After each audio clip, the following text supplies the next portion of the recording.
In this video, I'm going to show you how to replace the alternator on this Toyota Camry with the 2.5 liter 2AR engine. It's located right on the passenger side of your engine bay, so let's get started. For this procedure, we have to disconnect the battery. I'm going to take the negative terminal off, take a 10mm wrench or socket and ratchet, and loosen up this mounting nut on the terminal. Once you twist it a few turns, you should be able to pull this up and off. I'm going to clean this corrosion before we reinstall it, but set it aside to where it cannot make connection with the battery terminal. And if you have one of these insulators, I'm going to set it here so I can clean everything up before I put it back together. Now looking towards the passenger side, you'll see the belt tensioner right there. You have two options. You can put a 14mm socket right on that cutout at the top, or towards the bottom, right where the pulley is, there's another 14mm cutout. I'm just going to go for the top one because it's a whole lot easier to reach. So grab a socket or a wrench, and with that on, turn clockwise. That should release tension off of the belt. It shouldn't be very tight, and then you can just pull the belt off of anything that you can reach. I'm just going to pull it off of the alternator because it's the easiest to reach pulley, just like that. Now you can let go of your tool, remove it, and you don't have to take the belt off completely, but I like to do this so that it can give me a whole lot more space to work with. I'm going to provide you with a diagram that will show you how to properly route this belt back on when it comes time to reinstalling it, but you can also take some pictures or mental notes if you'd like, so that you can reference that. At the front of the alternator, there's a boot here that I'm going to peel off so we can access the mounting bolts for this main power wire. It's a 10mm, so let's get that off.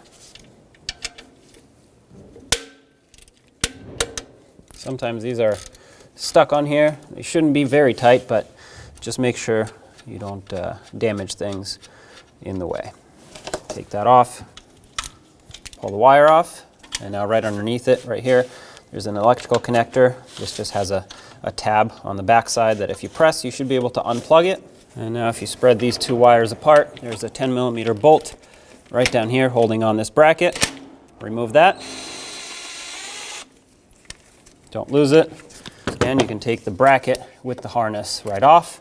I'm going to unplug this sensor so I can get more slack out of this harness. This is also a single wire connector, so it's very delicate. Take this off.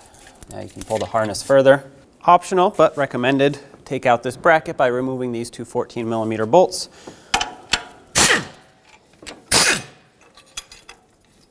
Underneath it, you'll find a retainer for the wiring harness. It has a little clip here that if you pry out like that, you can slide this out and get even more slack. Plus, now we have space here to pull the alternator out. On the front bottom side of the alternator, you'll see that 14mm bolt right there. Let's break this free and remove it. This one's pretty tight. You'll need some decent leverage here. Once you break it free though, it should come out fairly easily unless the threads are corroded. There we go, set that aside. And on the top of the alternator, there's another 14mm bolt right here. Break this free as well. This is a through bolt. It goes through the alternator and the bracket and then back into the alternator bracket on the other side. This is the last thing holding the alternator on. Take this bolt out. Now you should be able to get the alternator up and out of here. It will take a little bit of wiggling just because this is kind of stuck in here. Maybe even some prying. When you pry, be very gentle.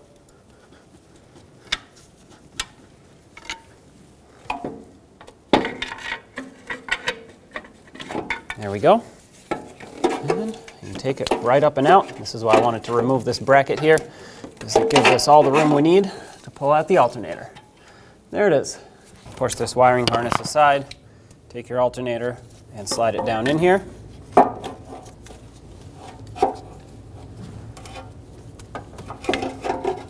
Once you line it up, if you have a bolt ready, you can slide it through.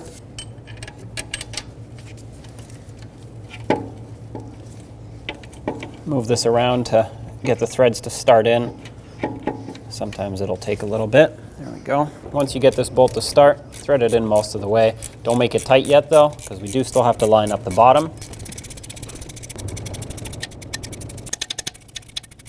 All right, I got it close. This can still move around. Let's line up that bottom bolt. I'll slide this through.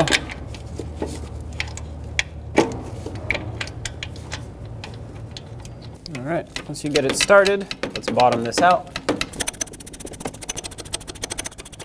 38 foot-pounds is the torque for both of these alternator bolts. Since we're on this one, might as well start by torquing this one. That's one. This one's going to have to pull that threaded insert through before it actually torques, so keep that in mind.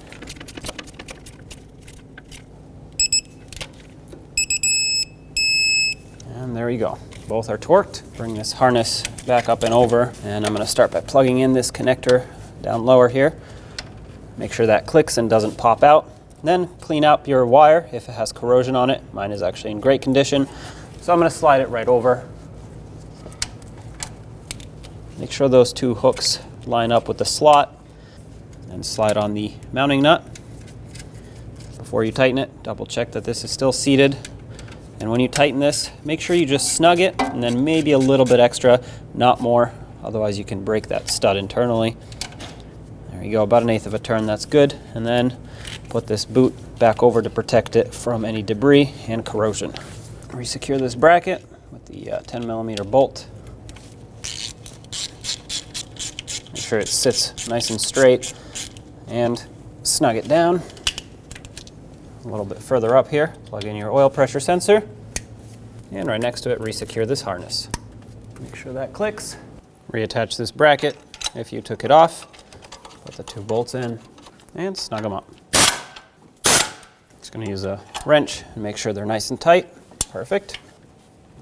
Yep, those are tight. They're threading into aluminum, so once they get snug, leave them right there. This is difficult to show you on camera, but I'm providing a diagram on the screen for you so you can see the exact routing of this belt. It has to go around the harmonic balancer, around the AC compressor, up and over the water pump on the flat side, over the alternator on the ribbed side again, and then the tensioner gets the flat side on the back side of the belt. I'm going to put it on all the pulleys except for the alternator because that's going to be the easiest one for me to actually get it up and over on. I'm going to put my 14mm tool on here, release tension, and put it right up and over that alternator. Okay, pull the tensioner all the way back to have as much slack as you can. Bring the belt over.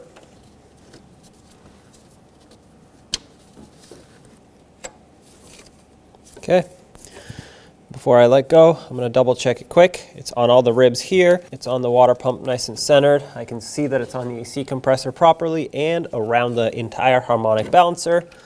So I'm going to release pressure off of this. That's perfect. You definitely want to make sure this is on all the way properly. If it isn't, it can cut the belt, and also it could jump off and fling into the hood, damage other components in the way. So you want to avoid that. Now take your negative battery terminal and connect it to the battery. Sometimes it can make a little spark. I cleaned up all the corrosion. I also got rid of that pad that's down there, and sometimes it's useful. Other times, if it was full of corrosion like mine was, it's actually worse off being there, so you're better off taking it off. Anyway, put this battery terminal back on in, make it nice and snug. Don't crush it down because it'll actually stretch this right here, and then you will have a hard time tightening it up in the future. As long as you can't spin it by hand like this, you're good to go. So this is tight enough. Keep in mind, on some of these vehicles, when you disconnect the battery, you may have to recalibrate the steering angle sensor, and that entails turning the steering wheel all the way to the left and then all the way to the right, and then centering it up so that the sensor can relearn its positions on both ends and in the center. When only the best will do, demand TRQ. The only company that lets you view before you do. TRQ is committed to offering the highest quality aftermarket auto parts that are engineered for peace of mind. Thanks for using and viewing with TRQ.